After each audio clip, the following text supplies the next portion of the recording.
Welcome back to Esther Alexis, Body of an Extrovert. Hey y'all, welcome back to Esther Alexis, Body of an Extrovert. Today I have two super awesome guests that you are totally familiar with. Margaret, the ever elusive, because she refuses to join the world of social media for all good purposes. And our good friend and returning guest, Lola. So today's a crossover episode, as mentioned earlier, and just stick around. I think that you guys are really going to enjoy it. So I wanted to do this conversation because Margaret just started up her blog. She has always done photography. Margaret's a very creative person, and obviously she's not on social media, but believe us when we tell you she dropped beautiful photos. She took beautiful photos of people. She took beautiful photos of herself. She is like multifaceted, and she has her blog. I'm going to let her talk a little bit more about it. But she recently just wrote a blog, and it was inspired by Langston Hughes' Harlem's poem, and it's titled "What Happens to a Dream Deferred," and it's all about dreams and how do we keep things alive. So, Margaret, please take it away. That was a nice introduction. Yes, I started a blog. The blog was born from two journeys. One journey was me entering the world of photography, something that I've loved for a long time. I struggled with it in the business side of things as opposed to just doing it as a hobby and a passion, which I ended up, pulling my website down. But, COVID kind of pushed me, it pushed me thoroughly into the Lord, okay? Pushed me to my Savior. Come on now. Me to my Savior. Jesus was talking to me. He was like, sis, you have things to say. You got to say it. So I already had a website. I was already expressing myself through pictures. And I thought, wow, I have words too. Let me just throw that in there. And, the blog came alive. And it is Christ-led and Christ-operated and Christ-owned. That's not even me, y'all. That is... Come on now. You see, y'all about to bring me to church. Y'all bless that blog, bless that website. Can you tell us what the website's called, what the blog's called, so that people know where to go? And I'm going to link it down below as well. Yes, that is www.omokaphotos.com. Please holla at your girl. I'm on there. You know what I'm saying? When I don't even know, I think maybe in high school, in English class or something, we read Langston Hughes' poem, Harlem. And ever since I read that poem, it always resonated with me, but I could not for the life of me understand why. And, after praying for weeks, well, actually for really years, but like specifically targeting my dreams for a few weeks, that poem really started it just kept sitting in my mind. And I ended up writing a blog post about what happens to a dream deferred. Because, Mr. Hughes asked that question such a long time ago. And for me, I gave up on a lot of my dreams very early in life. And I operated through life without being a dreamer. So I don't know, it just developed into a blog and now we're here. I want to ask you and Esther, what was 5-year-old Margaret, 5-year-old Esther, 5-year-old Paola's dream? So that way we can start. I know you said you gave up on your dreams, but what were your dreams? I know in the blog you mentioned it was about, getting some shmoney, and you weren't too sure how you were going to get the shmoney, but you dreamed of just swiping credit cards left and right. And that's a dream for lots of people. But what was your bigger dream, I guess? I swore on my life I was going to be like a big singer. I was going to be rich. I swore. Really? Like, I don't want to say Beyonce because nobody's like Beyonce, child. But somebody like that. And I swore that I was going to be like an astronaut. I swore I was going to be like a singer who goes to... I had crazy dreams as a kid. I don't want to go to space now. I want to go to heaven. I had the most unconventional dreams at 5. Like, yeah, we had like the singer-songwriter dreams, but like, believe it or not, don't even laugh. My number one dream at 5 years old was to be an assassin. Like, I wanted to be an assassin so hard. Girl, I'm not even kidding. Cause when you're a kid, like your mom used to like hide sugar and like candy and stuff. So you would like climb the cabinets and like have to be super silent not to wake your parents up and all these things. And I'm not even kidding you, my physique as a child, I think as like most children, like I used to be able to pull myself up to the ceilings just by like gripping the fridge or like the handles. Like I used to hang upside down from the ceiling to get candy and stuff, which really, I'm pre-diabetic. We're not surprised now, but like I wanted to be an assassin because I was like, I could put these skills to use and get rid of all the evildoers in the world. And now I get rid of evildoers by assassinating sad thoughts and bringing light to conversations. So we're just doing it in a different fashion. But those are my dreams at 5.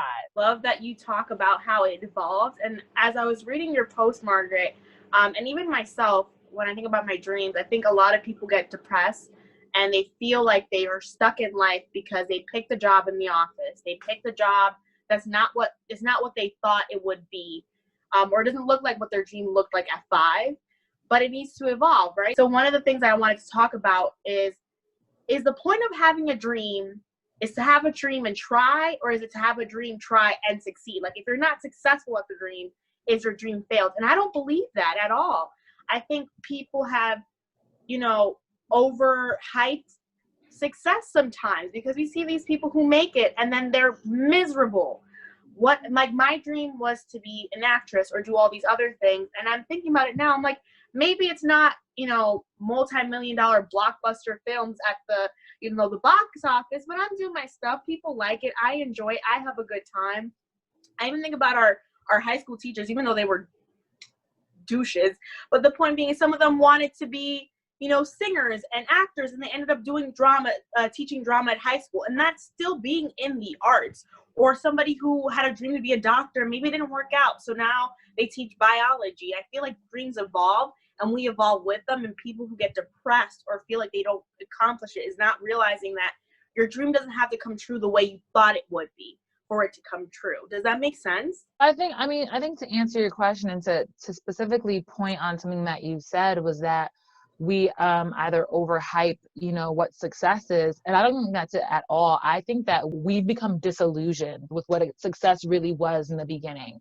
You know what I'm saying? I think as a child, we thought being wealthy and being known around the world was success. Like that's the only, definition of success that we were, associating with, but I think that as we've gotten older, as long as I've gotten older anyway, I've realized that success for me is just me being happy. And I think that goes far beyond the grain of being wealthy. It goes far beyond the grain of having people know me, because there's no greater joy than I feel like knowing myself. You know what I'm saying? And so I know I'm not going out there, shooting people in the face, but I am hopefully killing, stereotypes that no longer have a place in our society, killing pieces of misogyny that no longer serve us, or just killing things that don't belong with us as beings as we continue to evolve. You know what I'm saying? So I think that what we have to do is kind of distance ourselves from what we once thought was success and kind of reframe that, if you will. We need to just redefine it per person, I think, as to what you think success is. If you don't mind my asking, Margaret particularly, what does success mean to you now as someone who, formerly had dreams that you kind of let go of? What does it mean to you now? You're still on your path, I feel like, to discovering these dreams, to bringing them into fruition. What does success for you on the day-to-day basis look like? Ooh, that is a wonderful question. It's also a loaded question. It is. I think, that's why she said it. To me, to really be successful is to be aligned with God's will for my life and to be happy with myself. And it's so funny because I'm I spent a lot of time caring about what people thought, to the detriment of all of my dreams, every single dream I've ever had. I pulled my website down. My website didn't exist, y'all. It was gone. I was not accepting bookings, Don't ask me to sing because I probably won't do it. Certain things I just pulled back from because to me, it really hurt. The needing opinions meant a lot to me. But for me now, I have a really, really good understanding, which took time. but I have a good understanding of the fact that nobody's opinion really matters except for God. All right, let me tell you something. Ultimately, everyone can tell you many things, but like the creator, what he says is what really, really, really matters. So to me, my success, what success looks like is anything, what the Bible says is successful is what my success looks like. And I know that that sounds very like pretentious and Christian and pretentious, but like, no, for real, it's very clearly outlined.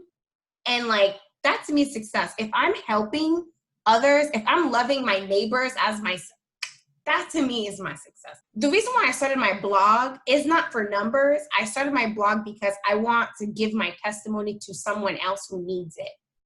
So if I share my blog with the world and that resonates with somebody, that's my success. If one person resonates with my blog, that is my success. That to me is how I measure my success. I don't actually care about the numbers. It's about the testimony and letting people know, like, I'm experiencing this.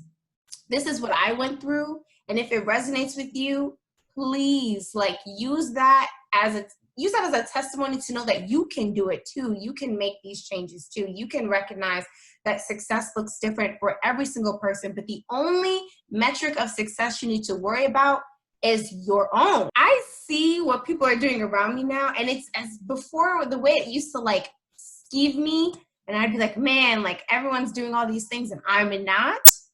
Now I look at it and I'm like, granted, I've always been happy for people. I'm not one to be like a hater. I'm not a hater. That's weird. If you're a hater, you're weird.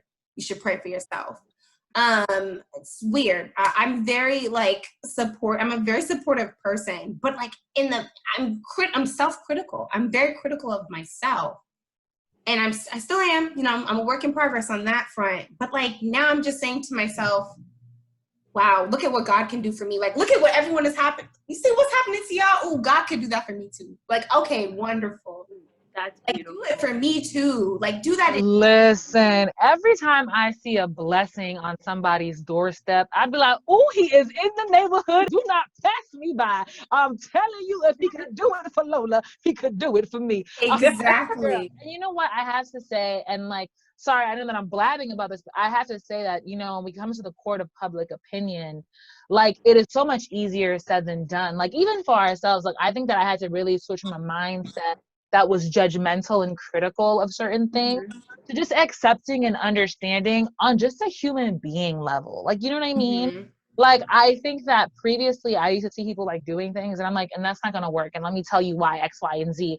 And then I was like, okay, Esther, but what are you doing aside from criticizing? Like, how did that critique help them? How did it help you? Do you feel more successful having done nothing but critique? Like, do you know what I mean? Like, I think that even that is a transition of perspective that one has to make. And honestly, I think it's made through faith as well, to be sincere with you. Mm-hmm. Like, honestly, like you see people doing certain things and it's low key, like it's hard to clap for them in the beginning because you kind of want to clap for you. And it's like after you start getting aligned, I feel like with your purpose, with your passion, with your faith, you're like, okay, you know what? No, clap it up for my good sis because she's doing the damn thing. Like, you know what I'm saying? Like, I think that energy even is hard to come by nowadays. Yeah, I think when I feel I'm a self-proclaimed chismosa. I always see things and I'm like, ugh, why are you doing this? But I think it also comes from our culture. If you think about it, we live in America, but we're children of immigrants, right? So we live in a country that tells you could be president, and low-key everyone could be president because look who's president. But, you know, if you're not qualified, stop running. If you feel me, please sit down. But we live in a country that tells kids you can be anything you want. But as they grow up, they realize these limitations, right? They start seeing the barriers that are placed on them. I'm a woman of color, this and that. This is the glass ceiling. And they start breaking down all that confidence you had in yourself. So when you see people have the confidence to do what seems like the impossible, of course you're gonna be like, what? You want to be an astronaut? You want to walk on the moon? Okay, that's nearly impossible. And I think even in the Bible, I think it was Peter, when God's like, come out in the middle of the storm, I will hold you on, you're not going to drown. And he's like, not me, not on this water. It is hard sometimes for your mind to be like, it seems nearly impossible, but the keyword is nearly. It's not actually impossible. It's nearly impossible. And it's hard sometimes for people to be like, it is possible. It is a shot in the dark, but it can happen. And sometimes you just need a little bit of faith, a lot of hard work, and like just let God do what he needs to do. And it's hard to conceptualize that. And it's not people trying to be haters. It's like literally like it seems nearly impossible until it's not impossible. Yeah. Listen, girl, everything was impossible until somebody did it. You know what I'm saying? Like, and even the word impossible says I'm possible. Like, I'm possible to be done. You know what I'm saying? And so honestly, there's just no such thing as impossible. Truly and honestly, after Trump won the presidency, I was like, can't nobody tell me nothing. If I tell y'all I'm gonna start growing feathers and start twerking on the moon, then that's what I'm going to do. And that's just on period. Like, you know what I mean? Like, honestly though, like, I agree with you. I think that we allow people to place limitations on it, which is funny because in Margaret's blog, her recent blog, which by the way, the title caught me in the throat, and it was like, "What are you, a coward?" And like she was just talking about some of the formalities and some of the like just the thought processes that are pushed on to like children of immigrants or just people in general by societies. And it's just like we're kind of bred to believe like this is what we're meant to do. Here's your limitations. Stay within this box. And if you touch like the top of the box, that's success. And I'm like, you know what? This box ain't working for me no more. I just don't fit here anymore. I got to go. I feel like one of the reasons why I limit my dreams is because of the fact that I'm a child of immigrants, right? My dream when I was 18 was like I was going to graduate, and I was like, college? I don't need no college. I want to go to LA. I want to go to pilot season. I want to do all these things. And my mom was like, no, you're not. I didn't come to this country to learn a whole new language, clean toilets, be a CNA so that you could not, be successful. You need to get your degree. And that's kind of how I've always felt. I feel personally triggered by the phrase, I am my ancestors' wildest dreams, because I'm thinking about all the people who were before me, who struggled, who like crawl, ran, fought so I could be in this country. And I'm just thinking about like, I feel sometimes like it's being disrespectful to not fall in line. But then I think about the people who are to come after me. Is it not disrespectful for me not to even try to live out my dreams so that they can live out their dreams? Does that make sense? So I don't know. It's just, that's something that always weighs down on me. I'm just like, I don't want to ever feel like a disappointment. And I feel like that's another reason why people don't dream out loud. You don't want to be a disappointment. Oh man, you just said a word with that one. And I feel like this is something, there's a word, and it's escaping me. I'm hoping Esther will be able to pick it up. Generational curses is the word I was just gonna go there, bro.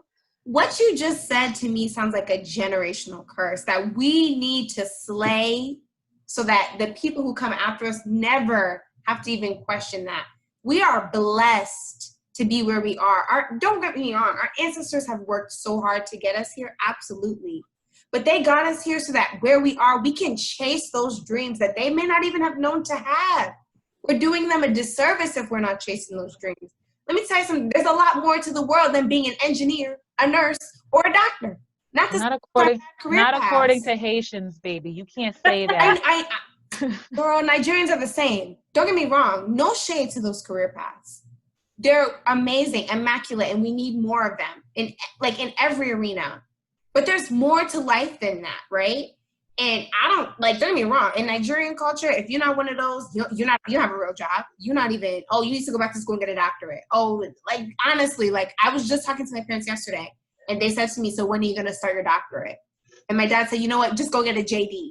Dude, yesterday, I kid you not, no joke whatsoever. My father looked me in the face and he was like, when are you going to go to law school? It's been too long. What is Girl, going on? You don't have your master's. Sir, but it's what she said, though. It comes back to generational curses and cultural things, too. It goes back to the dream deferred topic. These are people, if I'm being sincere with you, what I love about immigrant parents is that they love fiercely. And with that fierce love comes kind of this ferocious need to have you succeed where they feel like they might have fallen short. They deferred part of their dream. Like their dream was to make it to the United States. And so they deferred whatever their dream, their career goals might have been so that you could achieve what was ultimate for you in this world. You know what I'm saying? But I think that what Margaret said is transcendental in that it's just a higher plane. it would be disrespectful of me to not try to do what I really feel like my purpose has called me to do. You know what I mean? Like, my father, bless him, my father has given me the world, has laid the world at my feet, truly and honestly, by giving every bit of himself into a foreign country that did not love him, that did not speak the language he spoke, that mistreated him, that continues to mistreat him. You know what I'm saying? So that this way, when I have children, I could be like, it's your oyster. You could do whatever. Like, you know what I'm saying? Like, that's the goal. But I feel like it would be a disservice to me and a disservice to him if I wasn't, even if he doesn't know it, even if he doesn't comprehend it right now, if I don't do what I feel like my God-given purpose is. And so that's why I have to pursue it. Even if, and like Margaret said, that's also the thing about God-given purposes.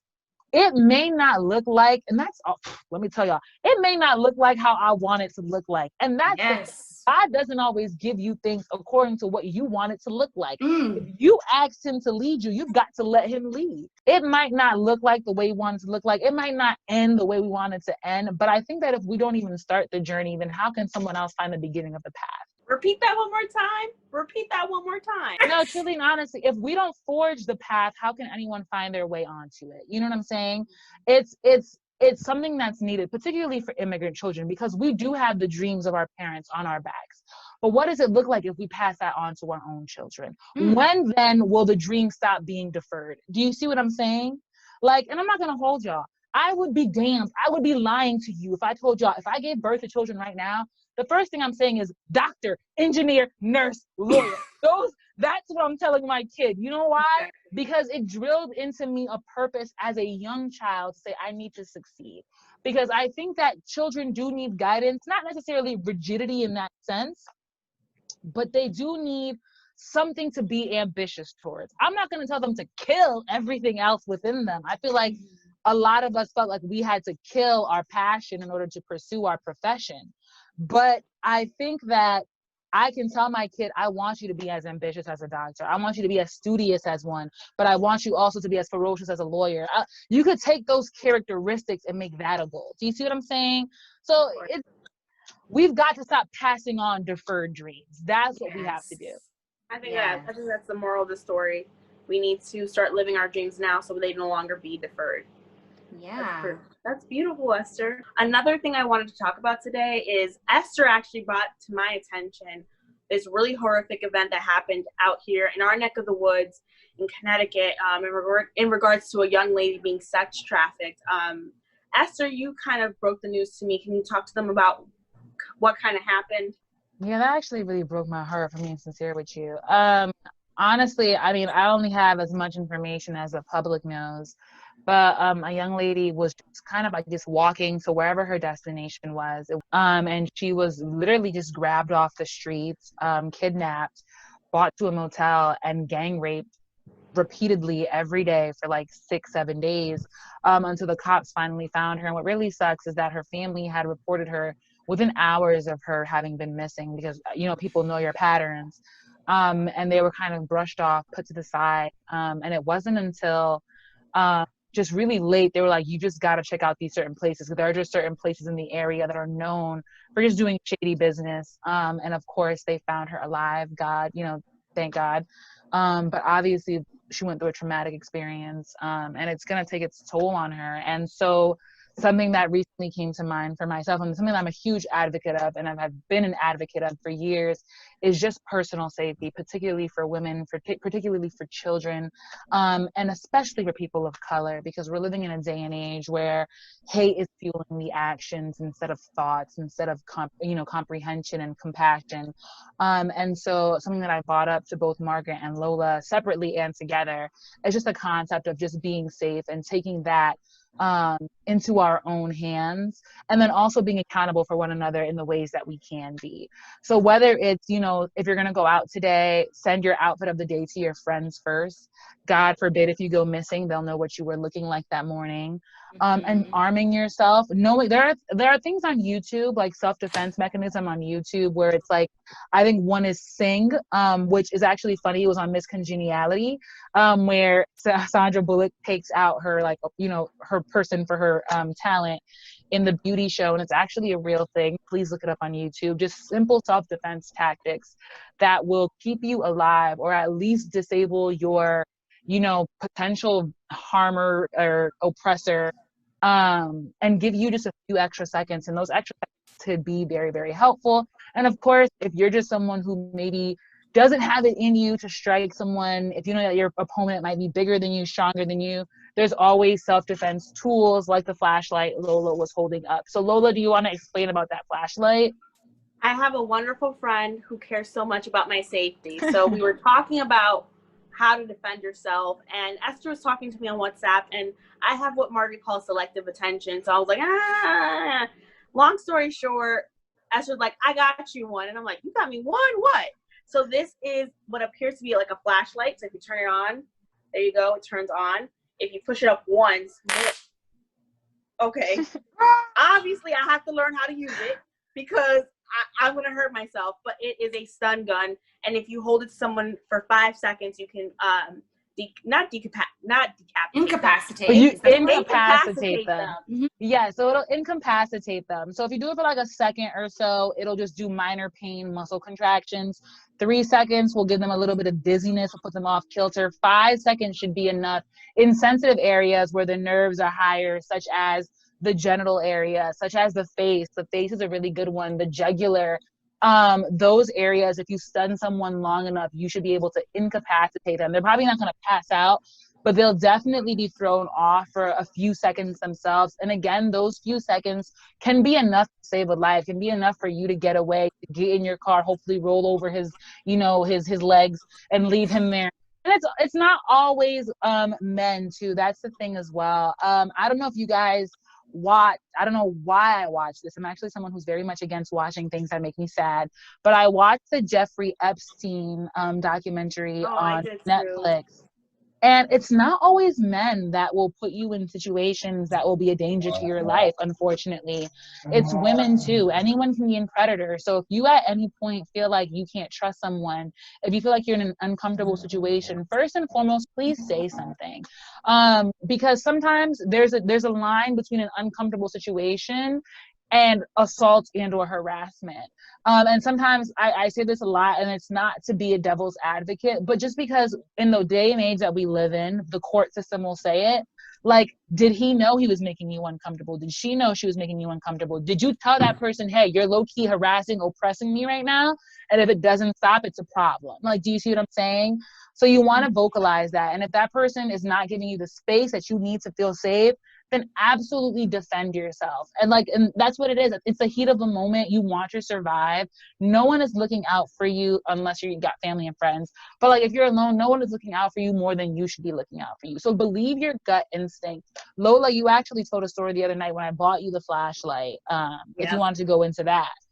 So I was seeing a young gentleman back in November and December, and I don't want to paint men as like these monsters and everyone's trying to like harm you. But the truth of the matter is, like Esther said, you have to have your eyes open. You have to be just very vigilant.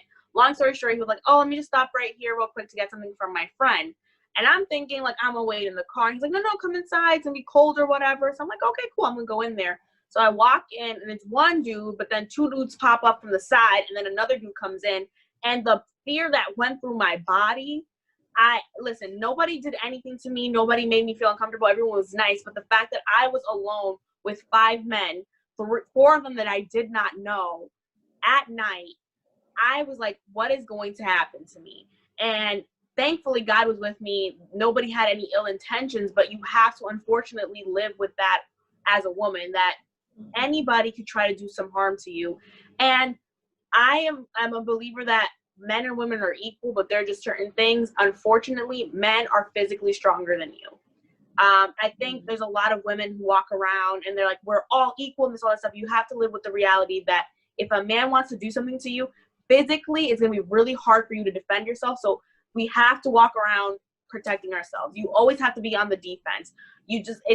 You have to keep your eyes open because it's usually somebody you know. It's usually somebody you know. We hear these stories about people getting snatched up by strangers, but it's people who know you or people who've been watching you. But that whole situation, I was so scared, and that's when fight or flight kicks in. And I'm telling you, flight was coming in at me. I wish I was like, I could have been like, oh yeah, I would have punched him in the face. I would have done, I was literally scared that I sat down, that I only left when he was like, okay, it's time to leave.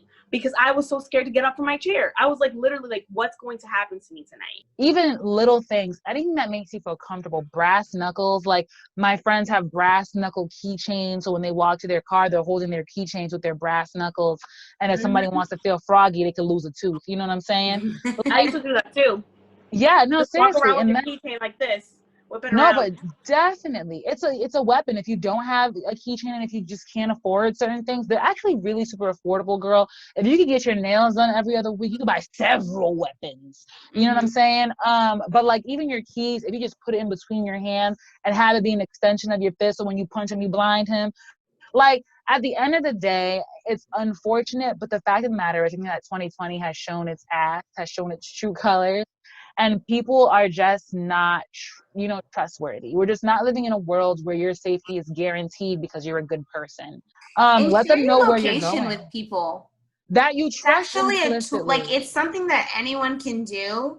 Yep. And it's weird because like I think for private people, because I know for myself, I used to feel like I don't want to share my location with people. But let me tell you something that could save your life one day. Yep. Share your location with people. Let me tell you something. Nobody's really checking that crap until they're looking for you. Be vigilant around everyone. I'm not even going to keep sticking genders. Let me tell you something. Be vigilant around everyone. Absolutely. Everyone. Listen, a lot of these men, they tell me, like, not a lot of these men. Why am I saying this? I've heard some stories from men personally about when they lost their virginity and they tell me the woman's age and they tell me their age. And I'm like, and you think this was consensual? I said, you think this is consensual? You were 13 or 12 and this woman was in her almost late 20s. And they're in their mind, well, I look grown. I'm like, no, you didn't. You look 12. Look up some photos when you're 12. That lady is a predator. A whole predator. So guys, the reason that we're bringing these topics up when it comes to dreams and when it comes to your safety is the fact of the matter is, in order to have one, you must have the other. In order to have dreams, you must have a life. And the security of your life is really in your own hands and in God's hands. And so please take your security seriously. You know what I mean? So definitely just take whatever measures you can. So again, y'all, thank you so much for tuning in. Please check out Margaret's podcast. I said her podcast. Please check out Margaret's blog. I cannot say enough good things about it. Truly, honestly, it gives me goosebumps. And if she was just my friend and I didn't really like it, I'd be like, yeah, check it out. There will definitely be a link below my own YouTube.